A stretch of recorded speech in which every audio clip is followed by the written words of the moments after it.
पाचन तंत्र के बारे में पढ़ेंगे। शरीर द्वारा भोजन के रूप में हम जो जटिल पदार्थ अवशोषित करते हैं उन्हें उपयोग में लाने के लिए सरल रूप में तोड़ना, विघटित करना ही पाचन तंत्र कहलाता है। सरल रूप में पाचक क्रिया है और उसको इस तंत्र कार्य को करने के लिए जो तंत्र होता है उसे हम पाचन तंत्र कहते हैं।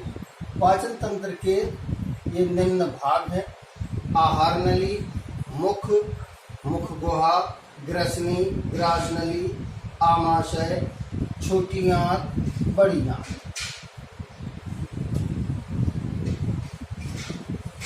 छोटी आंत एवं बड़ी आंत।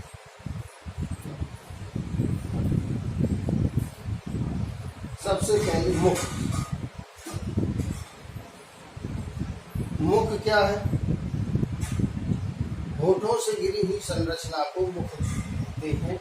मुख के अंदर दांत, जीभ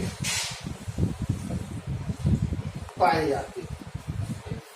अब दांत कितने प्रकार के होते हैं? मनुष्य में 4 प्रकार के दांत पाए जाते हैं। कितने? 4 प्रकार के। मनुष्य में जो दांत हैं वह 4 प्रकार के होते हैं: कृंतक, रत्नक,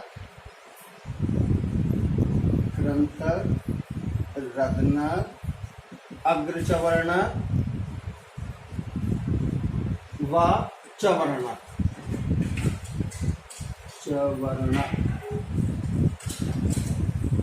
इनकी संख्या सूत्र होता है 21-23।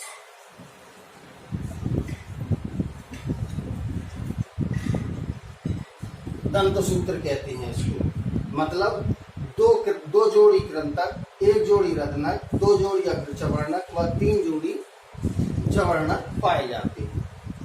तो जो वयस्क मनुष्य है उसके मुख में 32 दांत होते हैं। ये 32 दांतों का दंत सूत्र है। दांत 2 प्रकार के होते हैं: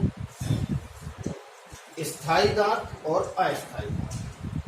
मनुष्य में, मानव में जो मिल्क टीथ होते हैं यानी कि अस्थायी दांत, वह 10 वर्ष की अवस्था तक गिर जाते हैं। उनके स्थान पर स्थायी दांत आते हैं जिनकी संरचना इस प्रकार होती है। दांतों का मुख्य कार्य भोजन को चबाना, कूटना, पीसना, कुतरना आदि हैं।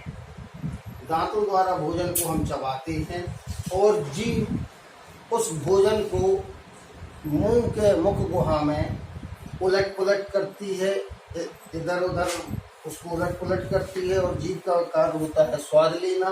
तो जब हम चबाते हैं तो मुख में लार ग्रंथियों द्वारा लार का स्रावन होता है, जिससे वह भोजन लिसलिसा चिकना बन जाता है ताकि वह सटकने में आसानी होती। लार ग्रंथियां 3 जोड़ी होती है। मुख गुहा। मुख गुहा में अंदर की ओर एक बड़ा छिद्र होता है जिसे निगल द्वार कहते हैं। निगल द्वार के ऊपर एक रचना लटकी रहती है जिसे ग्लोटिस कहते हैं। यही एपिग्लोटिस जब हम भोजन सटकते हैं तो श्वास द्वार को बंद कर देती है ताकि भोजन के टुकड़े कण श्वास नली में ना जा पाए। इसके पीछे की ओर जैसा कि चित्र में देख रहे हैं ग्रासनली है। ग्रासनली लगभग 27 सेंटीमीटर लंबी, अलग अलग स्थान पर अलग अलग व्यास इसका होता है। ग्रसनी लगभग 25 से 27 सेंटीमीटर लंबी संरचना है जो ग्रासनली में खुलती है। ग्रासनली भी 25 से 27 सेंटीमीटर लंबी संरचना है जो नीचे आमाशय में खुलती। आमाशय 25 से 30 सेंटीमीटर लंबा व 7 से 10 सेंटीमीटर चौड़ा जी के आकार का होता है। इसमें जठर रस का श्रावण होता है जठर ग्रंथियों द्वारा, जो भोजन को सड़ने से रोकता है। आमाशय में आते आते भोजन कुट पिसकर लेई के समान हो जाता है। आमाशय का कार्य भोजन को इकट्ठा करना, उसको कूट पीस के लेई के बराबर समान करना आदि हैं। अगन स्टार्ट।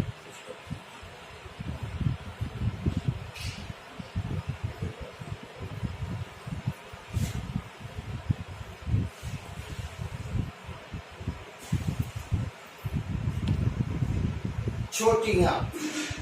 छोटी आंत लगभग 7 से 8 मीटर लंबी और 2.5 सेमी चौड़ी अत्यधिक कुंडलित संरचना होती है। इसके अधिकांश भाग में बिली पाई जाती है, जिनका मुख्य कार्य भोजन को पचाना व अवशोषण करना होता है। बड़ी आंत। बड़ी आंत 1.5 से 2 मीटर लंबी और लगभग 5 सेंटीमीटर चौड़ी कुंडलित संरचना है। यह आहार नाल का अंतिम भाग है। यहाँ भोजन पचता भी है और उसका अवशोषण होता है। वह अपच, जो भोजन पचता नहीं है, अपच भोजन का यहाँ से मल के रूप में विसर्जन के लिए निकाल दिया जाता है। तो अभी हमने पाचन तंत्र के मुख्य अंगों के बारे में थोड़ा सा समझा। अब हम देखते हैं सबसे पहले मुख। मुख में कौन क्या क्या पाया जाता है? दांत व जीभ। दांत कितने प्रकार के होते हैं? 4 प्रकार। कौन कौन से? कृंतक, रदनक, अग्रचवर्णक व चवर्णक। कृंतक कितने जोड़ी पाए जाते हैं? 2। ठीक है। जीभ। जीभ का मुख्य कार्य क्या है? जीभ का कार्य भोजन को उलटना पुलटना तथा स्वाद लेना होता है। मुख गुहा। मुख गुहा में अंदर की ओर ऊपर से जो लटकी हुई मांसल रोक दो। ग्रसनी। मुख गुहा का अंदर का भाग ही ग्रसनी कहलाता है। यह भोजन और श्वसन तंत्र यानी श्वास को ले जाने में सहायक होता है।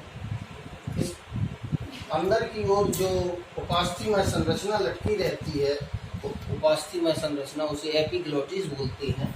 यह एपिग्लोटिस श्वसन मार्ग को जब हम भोजन निगलते हैं उस समय उस पर एक ढक्कन का कार्य करती है, जिससे कि भोजन के टुकड़े श्वास नली में ना जा पाए। नेक्स्ट, ग्रास नली। ग्रास नली। ग्रास नली 25 से 27 सेमी लंबी नलिकाकार संरचना है। इसमें पाचक ग्रंथियां नहीं होती हैं, बल्कि श्लेष्मी ग्रंथियां होती हैं, जिनके द्वारा भोजन फिसलता हुआ क्रमाकुंचन द्वारा सीधा आमाशय में जा पहुंचता है। आमाशय। आमाशय पाचन तंत्र का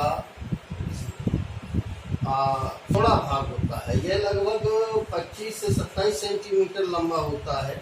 इसमें जठर ग्रंथियां पाई जाती हैं। इसका आकार जे के समान होता है। इसमें जठर ग्रंथियां पाई जाती हैं। जठर रस में HCl, लाइपेज व पेप्सिन आदि एंजाइम होते हैं।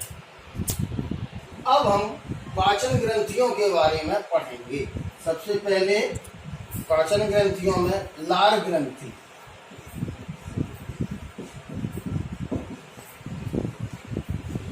लार